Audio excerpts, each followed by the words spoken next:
Estamos en la quinta conferencia sobre Jerusalén y hoy nos toca, Bezat Hashem, hablar qué pasó en Jerusalén después de la destrucción del segundo templo.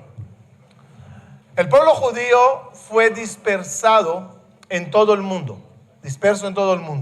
Y hay en Ashkenaz, y hay en Sfarad, y hay aquí, y hay allá. Y las comunidades van floreciendo y hundiéndose y construyéndose y mudándose. La historia de nosotros en la diáspora de 2000 años, más o menos la conocemos, especialmente tu región, donde viene tu familia y se habló de ello. Pero ¿qué ocurrió en Jerusalén mientras nosotros estamos afuera? 2000 años afuera, en Jerusalén, ¿qué hay? ¿Qué está pasando allá? La semana pasada finalizamos la clase sobre el nacimiento del catolicismo, que se da en las épocas de la destrucción del segundo templo. También en esas épocas posteriores que estábamos en el exilio, nace el Islam. Dos religiones muy importantes en el cuadro mundial histórico. Pero tenemos a los judíos en la diáspora y vamos a ver hoy cómo en Jerusalén se establecen el catolicismo y el Islam. Algo muy interesante que lo aclaramos en la primera clase y vale la pena repetirlo. Hay algo en ese lugar, en Arabait, en Aramoría, hay algo en Jerusalén que funciona como un imán a las personas y a las religiones. El motivo de ese imán, lo aclaramos en la primera clase, es: de ahí se hizo el mundo, de ahí se hizo Adán. Por lo tanto, la humanidad y el mundo está ligado, está amarrado, está conectado a esa colina. Y como ahí se hicieron los sacrificios, tanto de Adán, como de Caín y Abel, como de Noach, como Akedat Yitzhak, como la tefilá de Jacob Avinu, como ahí se hicieron tantas conexiones entre el humano y Dios, y ahí, como vimos en la primera clase, hay la conexión, el túnel de abundancia del cielo a la tierra. Todas las personas y todas las religiones sienten atracción por esa colina. No más que eso, no hay otra explicación. Tanto lugar en el planeta Tierra, justo ahí todos. Más aún, algo interesante que aprendí hace 2 semanas, lo dije en Cuerna. La tierra de Israel, y especialmente la colina de Arabait, ¿es un lugar bendito, sagrado o lo contrario? La respuesta sorprendente para mí, ya la dije 2 veces en 2 conferencias, que Arabait, especialmente Arabait, es el único lugar maldito en la historia. Es decir, el único lugar que se maldijo en el planeta Tierra es Arabait. ¿Quién lo maldijo? Hashem. ¿Cuándo? El día viernes de la creación. El día viernes de la creación. Cuando Adán Arishon pecó, ¿no? Ahí Hashem le llama al juicio. Y le dice Hashem a Adán: maldita sea la tierra, Ba'avureja. Dice Rashi, cuando Dios se enojó con Adán y le quiso, digamos, regañar o maldecir, ¿va? Que en vez de maldecirle a él directamente, ¿a quién maldijo? ¿Por qué maldijo a la tierra? Dice Rashi, y lo trae en el Midrash. Al igual que en el mundo se estila, que cuando un niño hace algo malo, se maldice a su mamá. No traigan ejemplos. Así cuando Adán pecó, Hashem maldijo a Ani a su mamá. ¿Quién es su mamá? Pues la tierra de la cual se formó. Por eso Hashem le dice, maldita sea la tierra de la cual fuiste creado. Va. ¿Y de cuál tierra fue creado? De Aramoría. Por lo tanto, Aramoría, ¿qué es? Maldita por Hashem en el día sexto de la creación. Todo lo que Hashem le dice a Abraham, lej leja, vete a esa tierra. ¿Cuál es el fin? Limpiarla de la maldición. Ahora una pregunta. Que la tierra de Israel, Aramoría, esté maldita, ¿es bueno o malo? Buenísimo. ¿Por qué? Porque la regla es, solo el que puede llegar a ser impuro, puede llegar a ser puro. Los que no pueden ser impuros, no pueden ser puros. Es regla. Como en una regla que pones 0 y hay más 1, más 2, más 10, más 20, más 40, menos 1, menos 2. ¿Cuánto hay en el menos? Lo mismo que hay en el más. La tierra, al ser maldecida por Hashem, por el pecado de Adán, bajó a menos, por decir un número, a menos 100. Y por lo tanto, puede subir al más 100. La misión de Abraham vino y del pueblo judío era sacar la tierra de su estado maldito y ponerla en un estado bendito. Curiosamente, y lo vamos a ver, Bezrat Hashem, me olvidé traerlo hoy, ahora me acuerdo que lo tenía que traer. Un resumen histórico, cómo en estos 2000 años que no estuvimos en Eretz Israel, con todos los que fueron a habitarla, con todos los que fueron a sentarse en ella, la tierra no respondió. Árida, seca, desolada. En todos los libros de los viajeros, Mark Twain escribe en su libro, fui a caminar en la tierra de Israel, no encontré un árbol para sentarme en su sombra. Apenas llegamos a Eretz Israel después de 2000 años, uno de los países más fructíferos en todo el planeta Tierra. ¿Dónde está escrito eso? En el profeta. Y tú, tierra, abre tu fertilidad. Y ustedes, árboles, saquen vuestras frutas, porque mis hijos están regresando a su tierra. Profecía. Por lo tanto, hoy vamos a ver más o menos qué ocurrió en esos años que nosotros estábamos en el exilio. No sé si nos va a dar tiempo de resumir los 2000 años, pero por lo menos de entender las peleas que hay sobre Jerusalén mientras nosotros estamos afuera. Un ejemplo más que nos va a guiar en la clase de hoy es el siguiente. El cuerpo humano, cuando está la persona viva, ¿el cuerpo en qué estado está? Neutro. Me refiero, si tocas, ¿te impurificas? No. Murió la persona y le tocas. ¿Qué pasa? Uno se impurifica. ¿Quién le impurificó? El muerto. ¿Qué hizo el muerto de malo, Hazid? Se murió. ¿Por qué? ¿Por qué impurifica? Hace un segundo tenía respiración, no impurificaba. Dejó de respirar, impurifica. ¿Cómo funciona eso? ¿Qué hizo el muerto para que sea de repente impuro? Sí, está bien, no tiene neshama, estado neutro. Digamos, si tiene neshama, digamos, es estado sagrado. Se fue la neshama, ¿qué estado es? Neutro. ¿Por qué impuro? Respuesta: todo lo sagrado, cuando se le va la santidad, dice el Zohar, se llena, no se hace, se llena de impureza.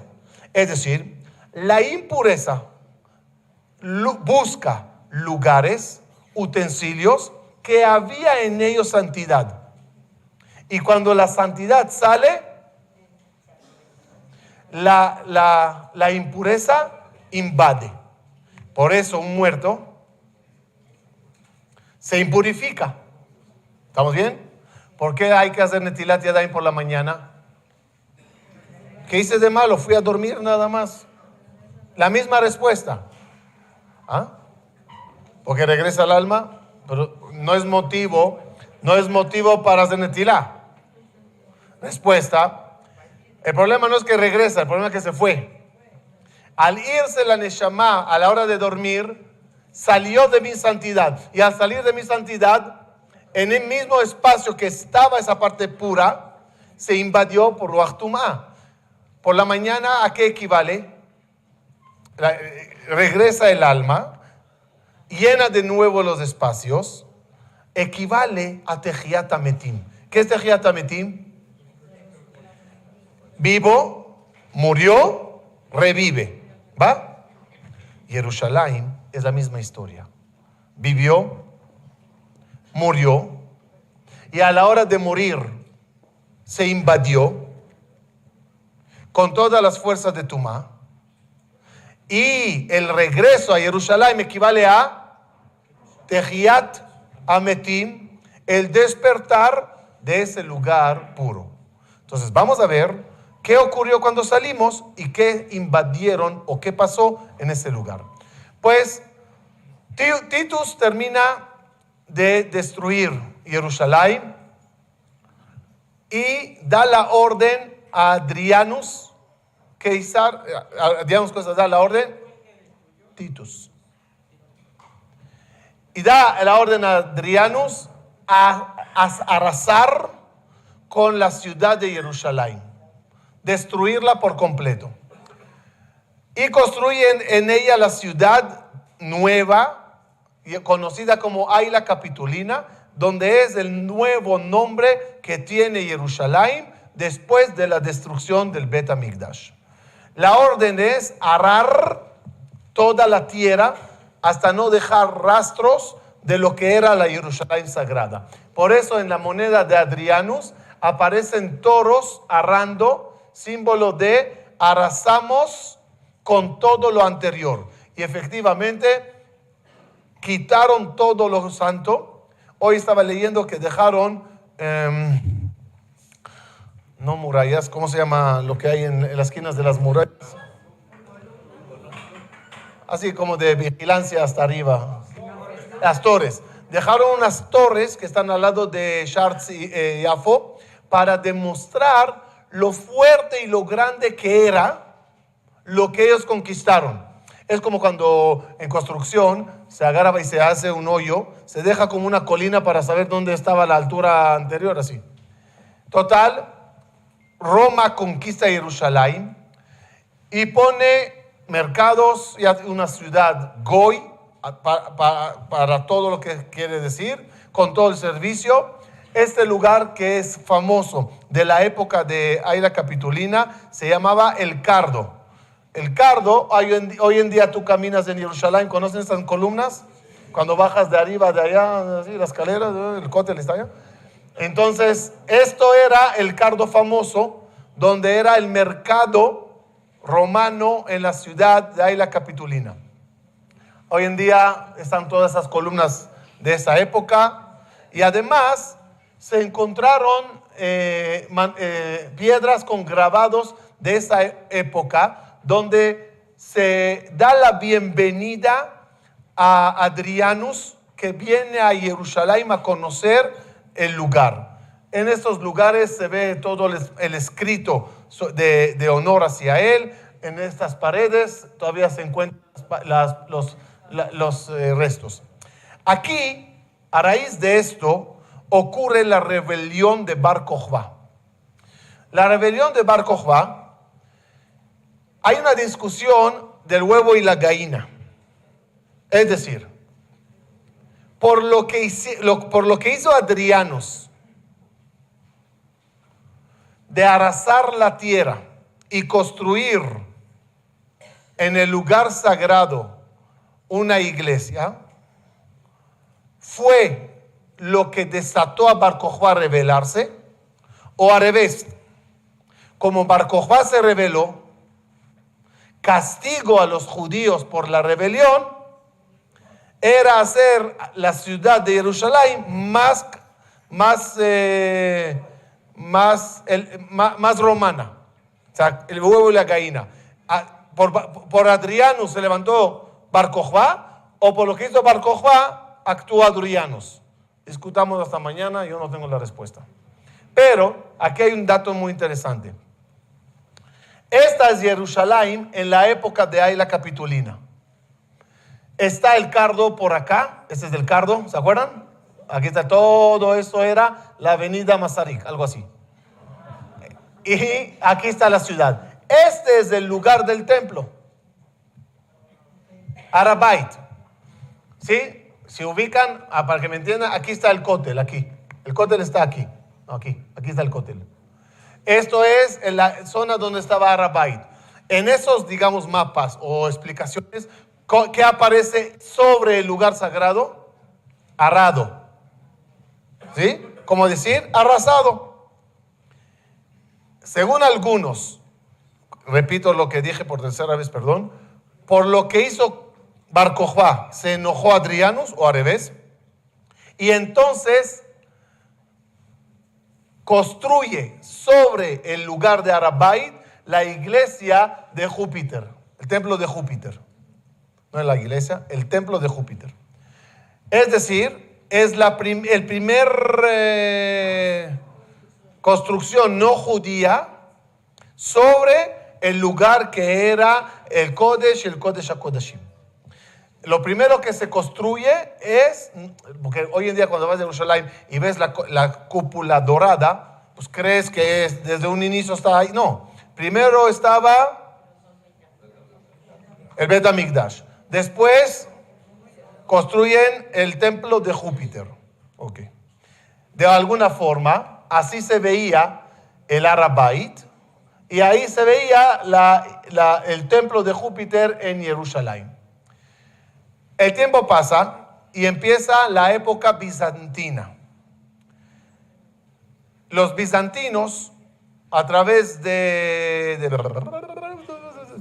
Constantino, adoptan la ley católica como la religión oficial de Roma.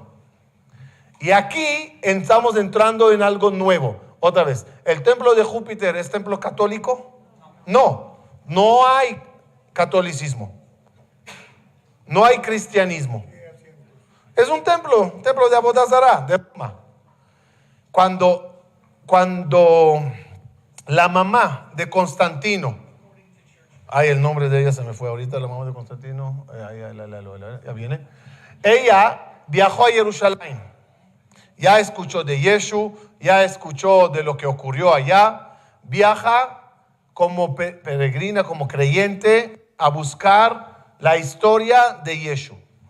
Viajando a Jerusalén, ella empieza a buscar los restos, la cueva, la tumba, todas esas cosas. Y ella va de regreso a Roma y dice a su hijo Constantino: Yeshu existió, todo fue verdad, era una persona Mashiach, etc. La religión de Roma debe de cambiar a ser creyente en lo de Yeshu. Esos son los restos más antiguos que se encontraron de esa iglesia nueva, es decir, ya modificada al catolicismo. Y Constantino empieza a tenerle, el primero que tiene un poco de roce con los judíos. Es decir, vamos a analizar ahora a fondo cuál es el motivo que los católicos agarraron a Yeshu como Mashiach. De todo el planeta no encontraste a nadie. Nada más un yudí. Milagros o lo que seas, miles de personas hicieron. Hablar de bondad y hablar de ser bueno, miles de personas hablaron. ¿Por qué se empeñaron en Yeshu? Ya la semana pasada explicamos los que estaban que habían varios Yeshus. Y todos mezclaron y le hicieron uno. Pero, ¿por qué un Yehudí? Aquí hay una lógica impresionante, fíjense. El mundo hasta entonces, y el templo de Júpiter lo comprueba, ¿en qué cree? ¿En qué cree? Paganos, en ídolos, en dioses. Llega un momento que el mundo avanza y entiende que no puedes hablar a una estatua que la acabas de hacer esta mañana, pedir la refuá, pedir la parnasá, o sea, estás loco, yo lo hice esta mañana. ¿Dónde está la lógica en la idolatría? Cuando ven que no hay lógica, observan en lo que hay en el mundo, y el Yehudí tiene una Torah muy lógica. Un Dios, un creador, solo Él, un mundo, una vida, posvida, Gan Eden, Genom, Gilgulim, bondad, etcétera, etcétera. Historia, Moshe, partida de mar, Matan Torah, mucha lógica.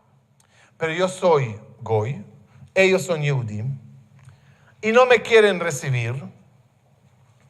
¿Qué se hace para adoptar toda la historia inicial de ellos y desviarla hacia mí, como Goy? ¿Qué se hace? Pero no puedo hacer el mundo de nuevo. No puedo tirar esa historia.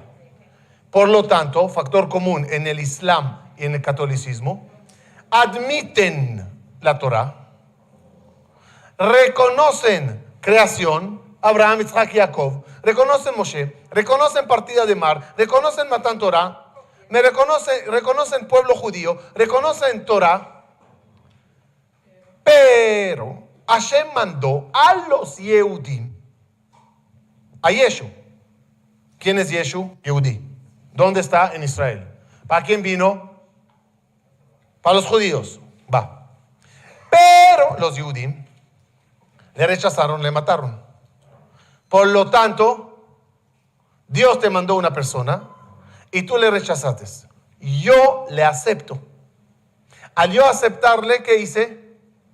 Desvié el título pueblo elegido, pueblo de Dios, a mí, al creyente nuevo en Yeshua, y no a ti que le rechazaste. ¿Entendimos la lógica? Entonces, ¿qué hago? Agarro toda la historia judía, la digo sí, uso un túnel que se llama Yeshua, lo paso hacia mí, y como ustedes, judíos, le rechazaron, viene Constantino y dice, yo le adopto. Por lo tanto, todo el amor de Dios, ¿hacia quién se dirige? Pues hacia nosotros. ¿Entendimos cómo funciona? Por lo tanto, Constantino quiere demostrar que el judío ya no es querido, ya no es deseado, para justificar su adopción al enviado de Dios. Por eso Constantino prohíbe a los Yehudim asentarse en Jerusalén, hay muchos problemas, pero hay un dato muy, muy interesante. Un día al año era permitido que los judíos vayan a la colina. ¿Dónde está la colina? Ahí está la colina. Un día al año podían ir para acá. ¿Qué día? Tisha B'Av. Cada Tisha B'Av, los judíos que vivían alrededor o algunos por acá, subían para allá. En este libro, ¿de quién es? El viajero de Bordeaux, él dice que había allá una piedra, que es Eben Ashtia. ¿Se acuerdan de Eben Ashtia? Donde después se hizo la mezquita y todo. Ahí los Yehudim cada vez iban, en Tisha B'Av, echaban aceite sobre la piedra, lloraban sobre la destrucción y se iban. Es un dato interesante de los primeros Tisha B'Av de la historia judía, cómo exactamente se conmemoraban. ¿Por qué ponían aceite? La única conexión que me viene a la mente es Jacob. Jacob ungió la matzeba en esa colina con aceite. Ok.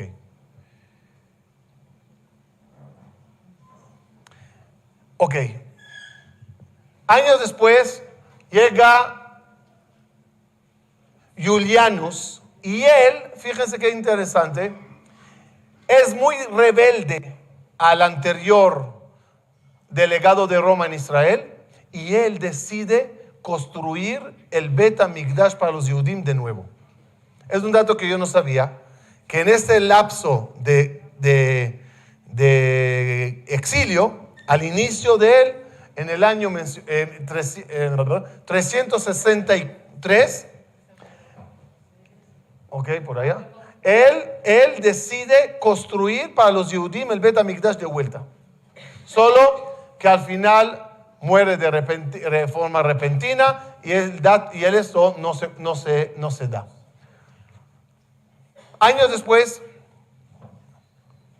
llega al panorama mundial el Islam. Comienza en una ciudad llamada el Medina, con Mahoma, Muhammad, y empiezan allá a hablar de Dios, reconocer de nuevo la Torá de los judíos. El pueblo elegido fueron ellos. Ellos estuvieron, ellos salieron, Moshe, todo bien, bien, bien. Incluso se incluye a Yeshu. Se habla también de Yeshu. Pero al llegar el profeta de ellos, se desvía todo el cariño que empezó por los judíos, pasó por Yeshu Roma, y ahorita nosotros somos. Un dato interesante, los árabes, la gente no sabe en qué creían hasta que llegó el profeta, como ellos le llaman, Muhammad. ¿En qué creían? No, eran idólatras. En el lugar de la Meca eran ídolos, habían estatuas. Muhammad vino a guerrear contra las estatuas, contra la Avodah Zará, y prácticamente hablar de un Dios muy parecido al concepto judío.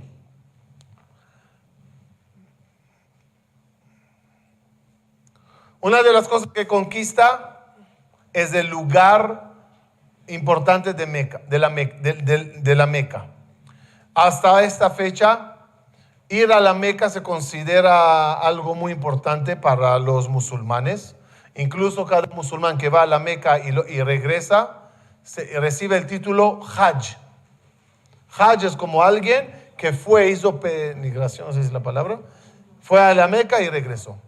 En Jerusalén, cuando viajen y pasen por un barrio musulmán, no es recomendable, pues si te equivocas de camino igual pasaste, hay casas que en las paredes dibujan la Meca.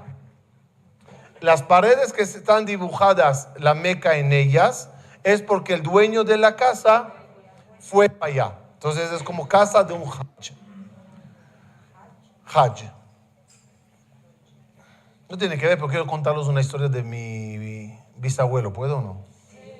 Mi bisabuelo era un dayán muy importante. Y una vez en Marruecos, un árabe viajó a la Meca para hacer el viaje del Hajj. Antiguamente se podía tardar 6 meses en ir y venir. El señor agarra y tiene un buen de oro y se lo da a su vecino. Puede decir Abraham. Hola, Abraham viene y le dice: no confío en nadie de mis hermanos, nada más en ti, en los judíos. Toma el dinero, guárdamelo. Voy y regreso en 6 meses. Regresa en 6 meses, lo primero que hace es: hola, Abraham, Boker Tov. Y Abraham le dice: disculpe, ¿usted quién es? ¿Cómo? Oye, sin bromas, mi oro. No te conozco. Pero te di, tú a mí no me dices nada. Va corriendo a su líder y le empieza a llorar que el judío Abraham le está robando. Le dice su líder: ¿tienes testigos?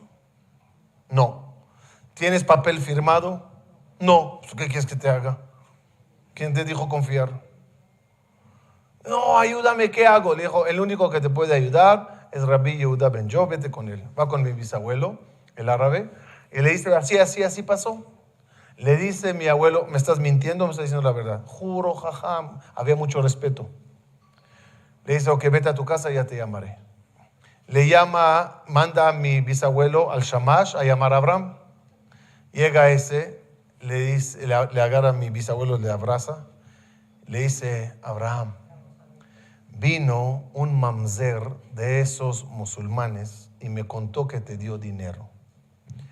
Quiero que sepas que todo lo que ellos tienen es de nosotros. Y tienes el derecho de quedarte con todo el dinero. La frase famosa en la colina es, haz una mem cerrada. Una mem cerrada, ya ni cierra la boca. Una mem cerrada. Yo te voy a apoyar para que te quedes con todo el oro. Le dice el señor Abraham a mi bisabuelo, sí, jajam, eso es lo que voy a hacer. No lo voy a decir a nadie, voy a hacer una mem cerrada. Le agarró la oreja y dijo, mamzer, sí robaste el dinero, ¿verdad? Sácalo ahorita, tráelo aquí. Y se lo regresó. Ok, vamos a ver un poquito de la historia de cómo se formó el Islam y cómo se desarrolló. Porque el conflicto que vamos a ver sobre Jerusalén duró siglos, sangre y peleas, no con nosotros estamos afuera. Va a pelear el catolicismo, el cristianismo, perdón, contra el Islam. Una guerra bien sangrienta de años por años. Jerusalén había sido gobernada por cristianos bizantinos durante siglos. En el año 638, la ciudad fue conquistada por los seguidores de Mahoma. El dominio musulmán fue esencialmente tolerante con judíos y cristianos, pero en el siglo XI había habido testimonios de ataques repetidos contra peregrinos cristianos. El Islam, la religión del desierto, se transforma en una cultura global. Una ciudad planeada en un tablero de dibujo. En su centro, el palacio del califa, un sucesor de Mahoma. Una edad de oro de facto que perdurará otros 4 siglos. En el siglo XI después de Cristo estalla un conflicto monumental sobre el control de Tierra Santa. Los cristianos están bajo amenaza. El Papa pide una cruzada en nombre de Dios. El objetivo es la conquista de Jerusalén. La llamada Guerra Santa contra los musulmanes continuará durante 2 siglos. Cruzada a Jerusalén. Jerusalén. Junio de 1099. Los cruzados llegan a las murallas de la ciudad. Por primera vez, estos autodenominados peregrinos armados vislumbran su destino final. El Papa prometió a todos los cruzados la remisión de sus pecados si acudían en ayuda de sus hermanos cristianos en Palestina y liberaban los lugares sagrados de la dominación musulmana. Los cruzados quieren poner fin a esta situación. ¿Qué quieres?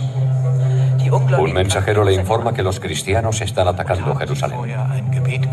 Llevan cruces y rezan a Dios para invocar su ayuda y son muy numerosos. Se da cuenta de que no han venido solamente a saquear, sino a hacer la guerra en nombre de Dios.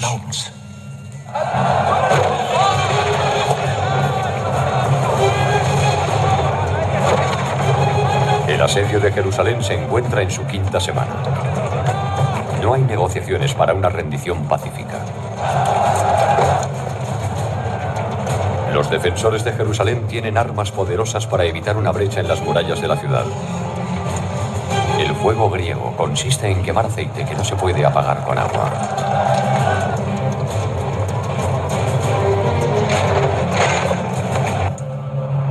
Si Jerusalén es tomada por los cristianos, los musulmanes perderán uno de sus lugares más sagrados. También quedarán mal a los ojos de Alá. Según la ley islámica de la guerra, los territorios conquistados por los musulmanes nunca deben perderse. Un asistente al sínodo, el obispo Lamberto de Arras, escribe un relato sobre el discurso del Papa en Clermont. Describe cómo Urbano promueve la campaña a Tierra Santa. Aquellos que marchen a Jerusalén por motivos de piedad, no para ganar honor o dinero, pueden esperar recompensas celestiales. se aseguraron de que la noticia del llamamiento del Papa se propagase por toda su región.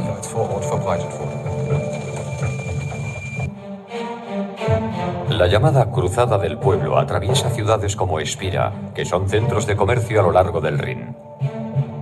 Albergan numerosas comunidades judías. De pronto, están en peligro. En la Alta Edad Media, muchas comunidades judías se habían establecido en ciudades obispales como Colonia, Maguncia, Worms o Espira. Los judíos desempeñaban un papel preponderante en el crecimiento económico de estas ciudades. Como comerciantes y prestamistas, los judíos juegan un papel importante en la economía medieval. Pagan impuestos al emperador y reciben a cambio su protección. Al menos, en teoría. Sabemos que muchos de los participantes en la primera cruzada no eran nobles o caballeros ricos, sino gente sin recursos. El ataque contra las comunidades judías era una forma fácil para ellos de enriquecerse. Los barrios judíos de varias ciudades son atacados. Se inicia una caza del hombre sistemática. A pesar de la protección oficial del emperador y de los obispos locales, las autoridades no logran evitar los saqueos y la ejecución en masa de judíos. Alrededor de 5.000 personas son víctimas de los pogromos de 1096.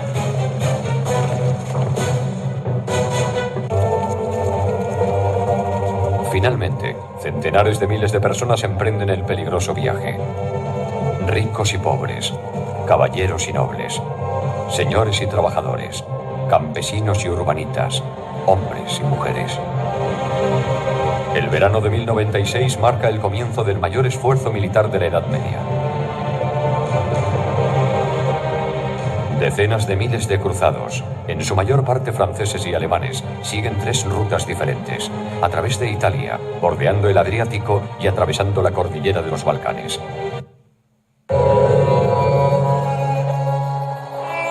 El erudito islámico Al-Sulami explica la diferencia en la gran mezquita de Damasco. Según Al-Sulami, similar a una yihad armada. Sie wollen nach Jerusalem. Das ist das höchste Ziel. Quieren llegar a Jerusalén, no como peregrinos de paz para la oración, sino como guerreros armados. Los cruzados han estado viajando durante 3 años. Muchos han muerto en combate o han sucumbido a la enfermedad y al agotamiento. Algunos han fundado nuevos asentamientos a lo largo del camino. Menos de 1/3 del ejército original llega a su anhelado destino: Jerusalén. El comienzo de la conquista fue muy difícil. El ejército cruzado había quedado sensiblemente reducido en número, y Jerusalén era una ciudad grande y bien fortificada. Organizar un asedio clásico en el que se somete a la ciudad por hambre era una empresa muy complicada, y los cristianos sabían que los defensores musulmanes de la ciudad habrían pedido refuerzos.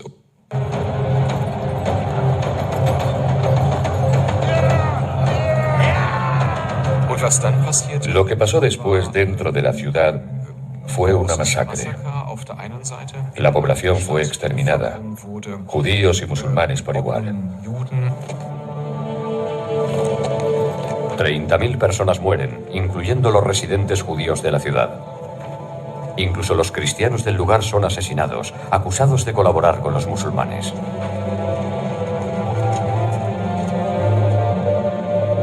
Recuerdos del sangriento asedio de Jerusalén ejercen una presión permanente sobre las relaciones entre las dos religiones.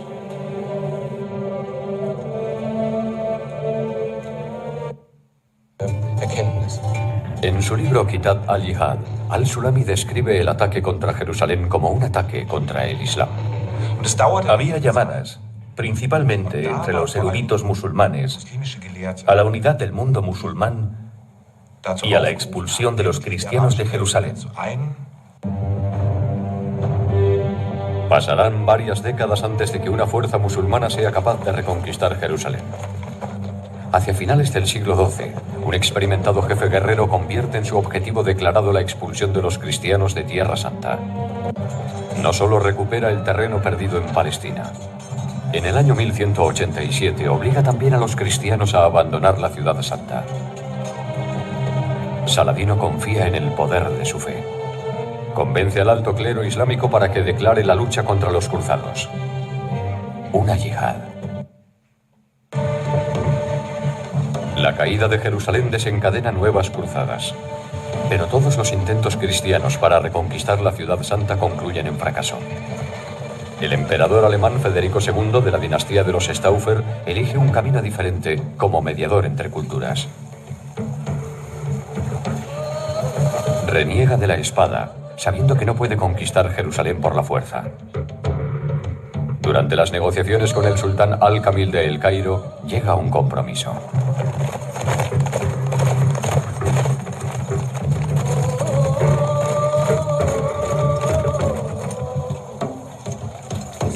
Señor, 10 años de tregua. Habrá paz durante 10 años, 5 meses y 40 días, como manda el calendario musulmán.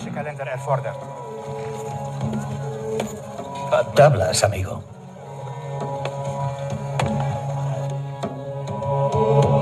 En esta tregua entre cristianos y musulmanes, Jerusalén, Belén y Nazaret pasan a ser supervisadas por los cristianos. Federico II ha logrado su objetivo sin derramamiento de sangre. Es decir, empezaron guerras entre ellos solo para conquistar Jerusalén. Uno entra, el otro sale, uno empuja, el otro conquista. Y nosotros, por lógica, nos estamos retirando porque no podemos vivir en un lugar tan sangriento que sea uno, sea el otro, uno de los dos te va a matar. Si caes bien a este, caes mal al otro. Por lo tanto, Jerusalén casi queda sin judíos. Siempre hay Yehudim que viajan del mundo anhelando tocar Jerusalén. ¿Qué pasó? Ok. Pero este video que vamos a ver ahorita lo voy a traducir. A mí me interesó muchísimo porque hay algo muy interesante que hicieron los musulmanes en su religión y su servicio en el Bet HaMikdash. Saben que muchas de las cosas que hay en el catolicismo son sacadas de judaísmo. Eso es muy normal. Pero el musulmán, yo creo que vean este video, para mí fue una cosa muy interesante.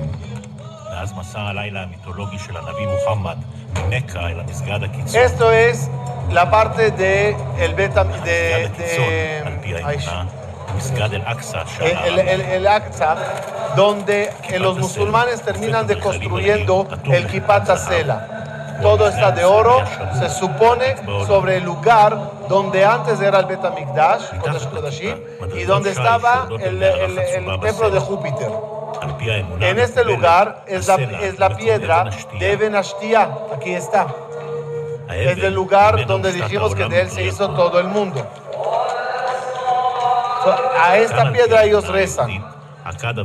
Aquí, según la Abraham vino la Akedah de Yitzhak, como dijimos en las primeras clases. Ellos dicen, los judíos creen que Abraham hizo Akedah aquí. Y dicen que es la relación que tienen con este lugar.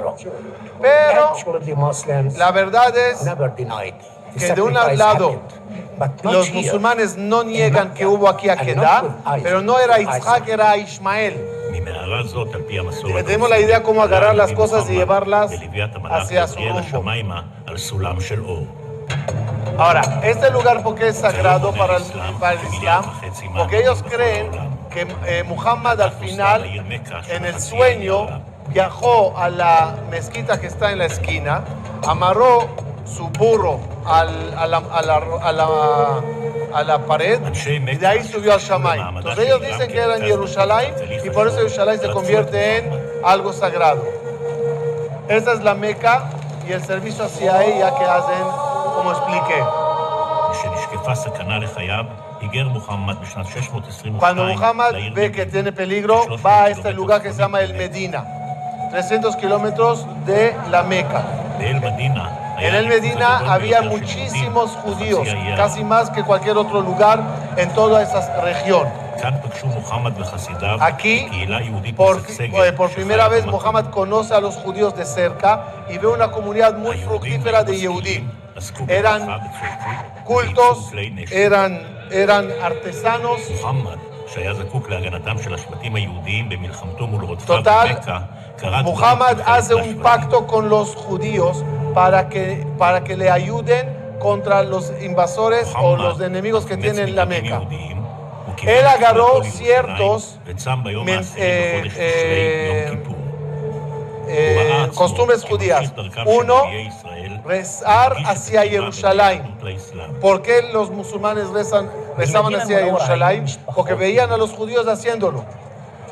Y había un ayuno de 10 de Tevet, de Kippur, que los musulmanes también lo hacían como los judíos.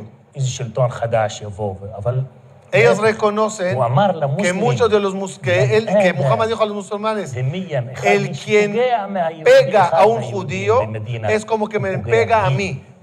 Fíjense cómo comienza el Islam, con un respeto absoluto hacia los Yehudim. Cuando Muhammad ve que no puede convencer a los Yehudim que él es el Mashiach también para ellos, empiezan los conflictos.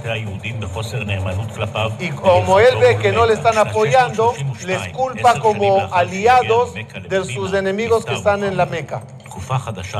Cuando fallece Muhammad, quedó la cosa como un poquito en el aire. ¿A favor de los judíos o no? Dijo al principio que el que pega a un judío como le pega a él, y al final se enojó con ellos por no creer en él, que él es el Mashiach incluso de los Yehudim, y no seguirle a él. Cuando fallece Muhammad, se divide las dinastías entre los sucesores de él. Y aquí empieza todo el problema musulmán que conocen hasta hoy. Ok, el Jalif Omar, que es una persona muy importante, en el 636 viaja a Jerusalén. Y él es el que construye la Meca, la mezquita. Es muy interesante cuál es el motivo que él decide construir la mezquita. Como hay rivalidad entre Omar y los árabes que dominan en Medina, en la parte de la Meca, se dio cuenta el Jalif que cada vez que viajan los peregrinos, no sé si se puede decir peregrinos o musulmanes, sí, también es igual, los peregrinos a la Meca, ahí les dan conferencias en contra de él y regresan viéndole con una cara diferente, como aquí está el malo, aquí está el pecador. ¿Qué hace él para que no viajen a la Meca? Los construye un lugar sagrado en Jerusalén. No por religión, sino por conveniencia política, que no vayan a la Meca y les envenenen la mente.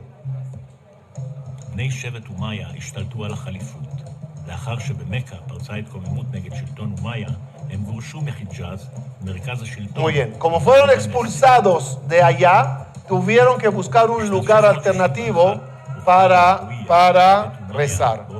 ¿Cuál es el lugar más normal para que ellos agarren y lo establezcan como lugar de rezo? Pues si los Yehudim dijeron que es sagrado, si los católicos y los cristianos dijeron que es sagrado para ellos, también sagrado para mí. ¿Cuál es el problema? Nada más tengo que cambiar que la queda fue con Ismael y todo se arregló. Y así se construye este lugar sobre donde era toda la historia de Jerusalén. Y entonces prohíbe él viajar a la Meca y obliga a todos a rezar en este lugar.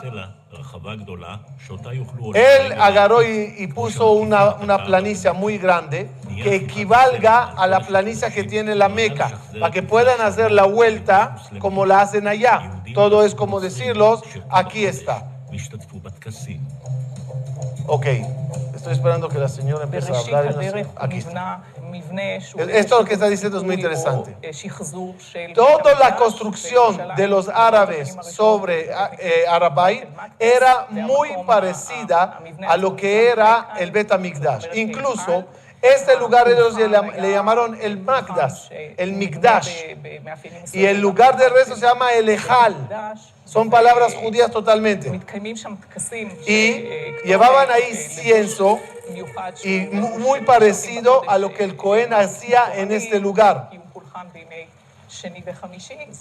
Y los rituales se hacían los lunes y los jueves, como los días del Sefer Torah. ¿Por qué? Porque la idea de ellos era repetir el mismo patrón de servicio judío en ese lugar, y con eso también ganar a los Yehudim que no se enojen y se sientan como cómodos, como ahí está el Magdas, ahí está el Ejal, y ahí está lunes y jueves servicios especiales, muy parecido a lo que los Yehudim hacían. Es interesante, y con eso empiezo a cerrar, que el problema que tenemos hasta la fecha, y ustedes saben que hoy es un día muy triste, muy delicado. Desde ayer hay ataques muy fuertes en Gaza. Ya creo, el número creo que ya tiraron hoy 300 misiles. Hay milagros y hay tragedias. Creo que ya falleció el primero en Beersheba hoy de un misil directo en su casa. Unas señoras heridas graves. Unos datos para que sepan. Ayer hubo un milagro, hoy, ¿no? El del autobús era hoy. Ayer o hoy. Hoy, un milagro muy grande que un misil atravesó y reventó un autobús, pero 1 minuto antes ya bajaron de ahí los 50 soldados, entonces se salvaron. Otra cosa muy no conocida, porque se conoce nada más cuando falla, pero saben que Israel tiene también servicios secretos en Gaza y soldados van disfrazados y entran y hacen ahí operaciones muy importantes. Y ayer un grupo de esos fue descubierto en Gaza y empezaron la fuga para salir, para escaparse, y los agarraron en los caminos, cerraron caminos, y empezó un tiroteo, falleció un militar muy importante, otro herido grave, pero Baruch Hashem, milagrosamente lograron salvarse la mayoría del equipo, disfrazados todos de mujeres, la mayoría de mujeres, eran soldados que hacían una operación secreta. Israel subió helicópteros al aire y empezó a bombardear todos los coches que los estaban persiguiendo para que logren salir. Pero como esas cosas dije, uno se entera de ellas cuando fallan. Cuando no fallan, entran, hacen, salen. Pero este conflicto, ¿cuál es el inicio y cuál es el final de él? ¿Cuándo empezó y cuándo termina? Pues comienza con Abraham y Sara teniendo en su hogar a Ismael. Dije la semana pasada, o hace 2, ya no me acuerdo, y repito rápido, Abraham y Sara discutieron entre ellos cuál es la forma de educar a Ismael. Ismael intenta matar a Yitzhak, dice Rashi, Metzahek, le tiraba flechas para matarle a Yitzhak. Lo vio Sara y dijo a Abraham, esto no me gusta. Esto comienza aquí y terminará los dos peleando sobre la tierra de Israel. No quiero que herede él, Ismael, con mi hijo Yitzhak la tierra. Bótalo de la casa, sácalo. Dice el Zohar que al final de los tiempos, toda la lucha que vamos a tener en Eretz Israel es con los Ismaelim, los musulmanes. Para que sepan, el Zohar cuando se escribió fue más o menos, no me agarren la palabra exacta, 500 años antes del Islam. Es decir, el Zohar nunca, el Rabbi Shimon Bar Yochai nunca vio un musulmán. Y 500 años que nazca el Islam, el Zohar ya escribe, ellos van a ser el problema de nosotros al final de los tiempos. Y estamos viviéndolo. Y lo único que estamos deseando es que se acabe. Pero una pregunta, ¿se puede acabar? ¿Puede haber paz? ¿Puede haber paz? O sea, puede hacer que un día nos sentemos a una mesa y le diremos, va, toma, me das, te doy, te quiero, me quieres, abrazos, se terminó. ¿Se puede o no? ¿Se puede o no? ¿Ah? Les quiero dar un dato, quiero darles un dato para que entiendan una vez por todas cuál es el problema entre los judíos y los musulmanes en Eretz Israel. Tuve el privilegio de discutirlo en Jerusalén con un taxista árabe que me bajó a la mitad del camino y se enojó. Hay un problema nada más. Si no sabes del problema, andas fantaseando que algún día habrá paz. Escuchen, ¿cuál es el problema? Dije que tanto el catolicismo como el islam reconoce la historia judía, ¿sí? Reconoce a Moshe, reconoce a Abraham, reconoce la creación, se reconoce. En el islam dice así: y los judíos, el pueblo elegido, fallaron, pecaron a Dios, el cual les destruyó su templo y les expulsó de la tierra. Dije que siempre tiene las religiones quitarte del medio para marcarse como los herederos, ¿ok? Al pecar tú y destruir tu templo, ¿qué dice el Islam? Fuiste expulsado, Dios tiró la toalla de ti y me recibió a mí. Ok. Pero ahí, hasta ahí todo está bien, porque tiene razón. Sí pecamos, sí nos destruyó el templo y sí nos expulsaron. Pero 3 palabras destrozaron todo. Y nunca regresarán. Es decir, según la profecía musulmana, al ser nosotros expulsados, nunca vamos a regresar a la tierra. ¿Qué dicen nuestras profecías? Iré y te recogeré de la diáspora y te traeré a la tierra de Israel. Es decir, que 2000 años estamos peleando profecía contra profecía. Una dice, no vas a regresar. La otra que dice, sí voy a regresar. 2000 años de exilio, o mejor dicho, los últimos 1000 años de exilio, cuando estamos peleando, cuando están ellos peleando en la tierra santa, que sí, que no, que católicos, que cristianos, que musulmanes, el judío puede vivir bajo musulmán. Es la discusión que tenían ellos. Si tener 100 familias se llama que regresaron o se llaman pasajeros. Uno decía sí, que se queden. O decía no, les votan. Ok. De repente, 1948, regresamos. El problema de tu estadía y vivienda en Israel, ¿cuál es? No es territorial.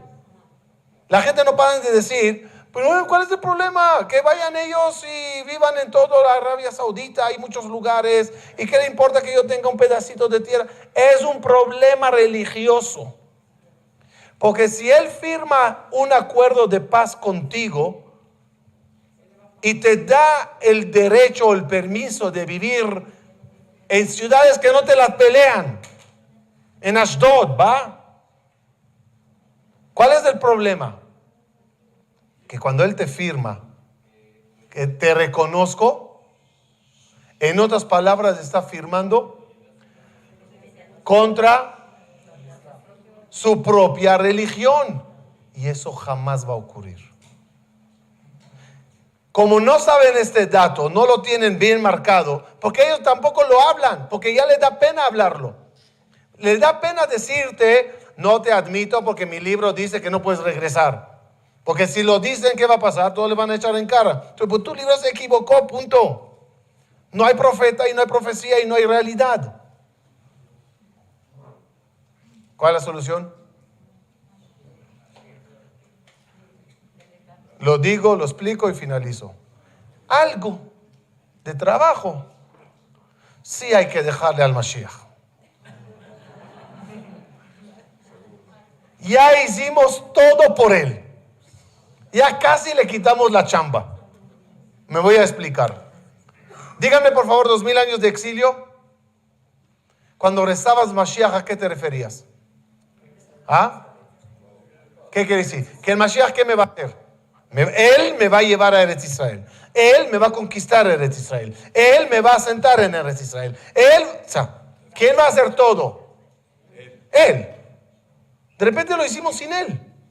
Algo aquí pasó, ¿no? ¿Qué ocurrió? No, pero hoy ya lo cambiaste. Ya rezas diferente.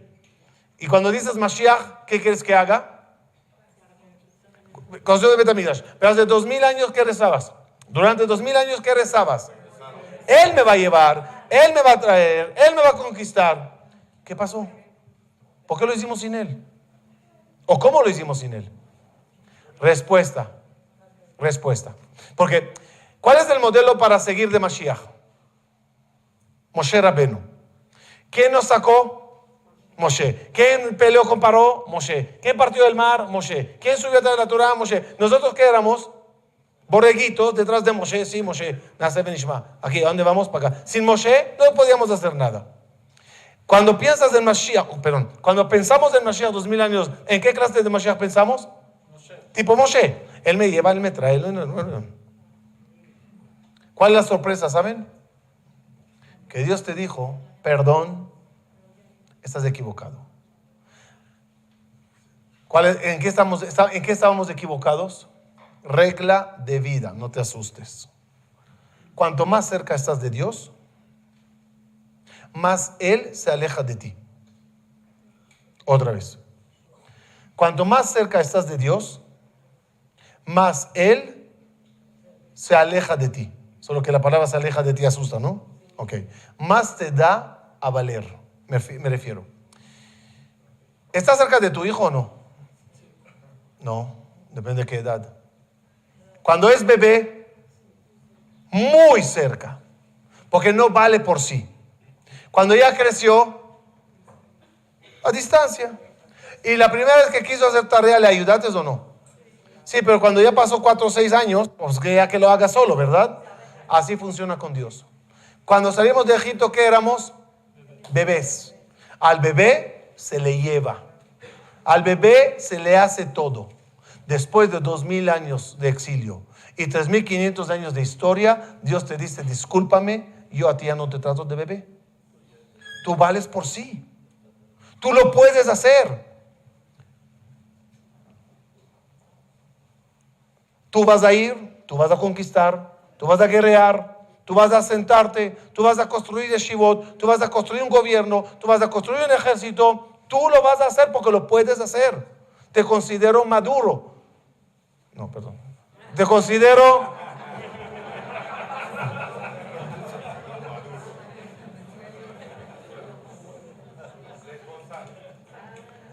Te considero capaz. Está bien. Entonces, ¿vendrá Mashiach o no? ¿O vamos a terminar el trabajo hasta el final nosotros? La fórmula sí está en Moshe. Moshe dio 10 plagas. 7 primeras le dijo a Hashem a Moshe, ve a Paró. ¿Qué es ve? Ve solo. Las últimas 3 que eran muy difíciles, le dijo a Hashem, bo, el Paró. ¿Qué es bo? Conmigo. Dicen nuestros sabios, así es nuestra historia. Todo lo que se pudo alcanzar solo, Hashem te dijo, ve, lej leja, ve, hazlo. Lo último que falta, ¿qué es esto? Porque quitar aquí una piedra es la Tercera Guerra Mundial. Lo que ya no es humano, lo que ya no es en nuestras manos, ahí Akadosh Baruj Hu dice, la Geulá lo terminará. Nuestra misión nada más, ¿cuál es? Estar y pedir a Boré Olam que con paz, con armonía y bienestar, arregle ya este conflicto y termine de asentarnos en la tierra de Israel con toda la paz y la tranquilidad. Finalizo con la frase.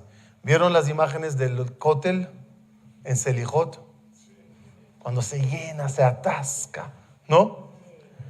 Siempre digo una frase. No sé cuánto tiempo más Dios aguantará vernos golpeándole la puerta por afuera.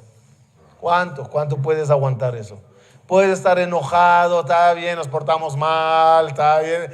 Pero el niño está fuera de la casa golpeando y golpeando la puerta, pidiendo, abre, déjanos pasar, déjanos pasar.